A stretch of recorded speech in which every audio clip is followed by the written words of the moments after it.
Dalam konteks negara Perlis, kita tak pernah orang kata Perlis haramkan maulid. Dia boleh cari ceramah saya yang tahun lepas ke, 8 tahun lepas ke, ataupun ceramah Dr. Ruzaimi ke yang mengharamkan hal ni. Tak ada siapa mengharamkan.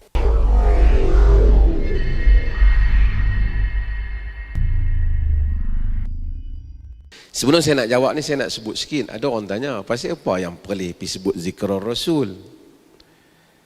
Kan? Kita sebenarnya sebut zikrar Rasul ni sejak tahun kita lancar 2016. Apa yang kita buat ialah kita jadikan bulan Rabiul Awal ialah bulan mengingati Rasul dan sebagai satu bulan pendidikan, education, berhubung dengan Nabi SAW. Kenapa? Kerana banyak sebab. Salah satu yang kita tahu, perkara yang confirm pada bulan Rabiul Awal ialah bulan ini ialah bulan kewafatan Nabi SAW. Pada 12 Rabiul Awal ialah kewafatan Nabi SAW. Kemudian pada bulan ini juga para ulama menyebut sebagai bulan Maulidin Nabi SAW, kelahiran Nabi SAW. Cumanya para ulama itu berbeza. Bilakah Nabi itu dilahirkan pada bulan Rabiul Awal? Mereka bukan saja berbeza, pertama mereka berbeza, di kalangan mereka ada menyatakan pada bulan Ramadan Nabi dilahirkan. Siapa yang baca buku Ar-Rahiqul Makhtum, dia akan lihat Al-Mubarakfuri menyebut tentang pendapat-pendapat ini. Mubarakfuri ini dia menang award peringkat antarabangsa tentang bagusnya karya sirah yang ditulis oleh beliau. Di kalangan para ulama ada yang menyatakan 8 Rabiul Awal, ada yang menyatakan 9 Rabiul Awal, ada yang menyatakan 12 Rabiul Awal. Kenapa mereka Al-Mubarakfuri dia tidak mentarjihkan 12? Kerana dia ahli falak, dia kira balik, jadi mentarjihkan 8 jika ada gitu. So kenapa mereka khilaf? Kerana macam yang disebut oleh Dr. Ruzaimi tadi, bahawasanya kerana sambutan itu tidak berlaku pada zaman awal. Kalau dia berlaku pada zaman awal, tentu mereka tak khilaf, kerana ia diwarisi generasi demi generasi. Kita tidak ada isu hari kelahiran Nabi ialah hari yang mengembirakan. Of course, tentu kita gembira. Hari lahir anak kita pun kita gembira, takkan hari lahir Nabi kita tak gembira?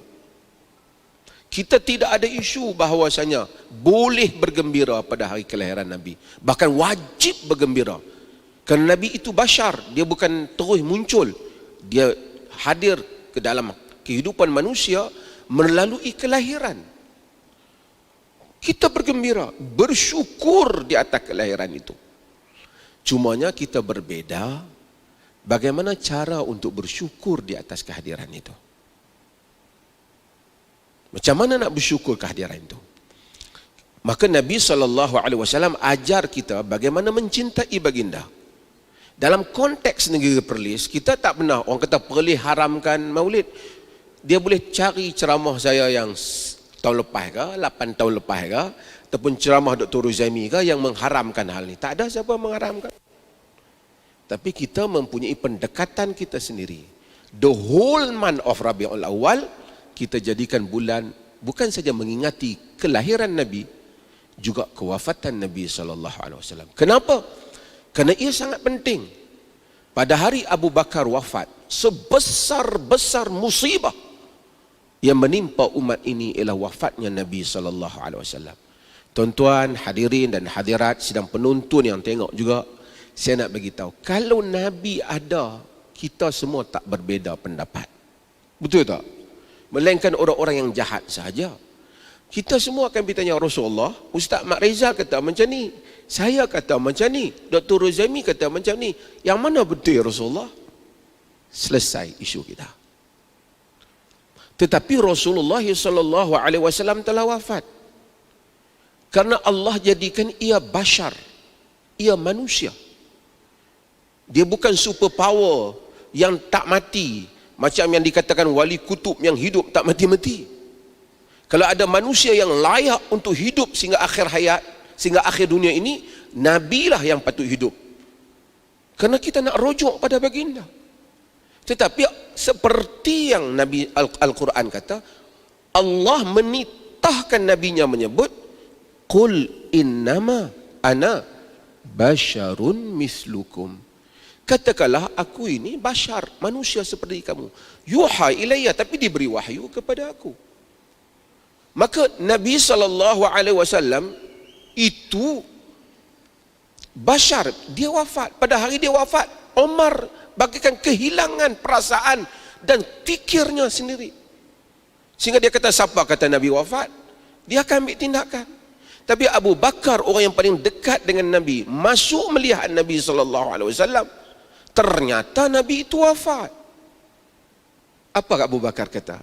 Ayyuhan nas, man kana ya'budu Muhammadan fa inna Muhammada qad mat, wa man kana ya'budu Allah fa inna Allah hayyun la yamut. Wahai manusia, sesiapa yang menyembah Muhammad, sesungguhnya Muhammad telah mati. Sesiapa yang menyembah Allah, sesungguhnya Allah itu maha hidup dan ianya tidak mati.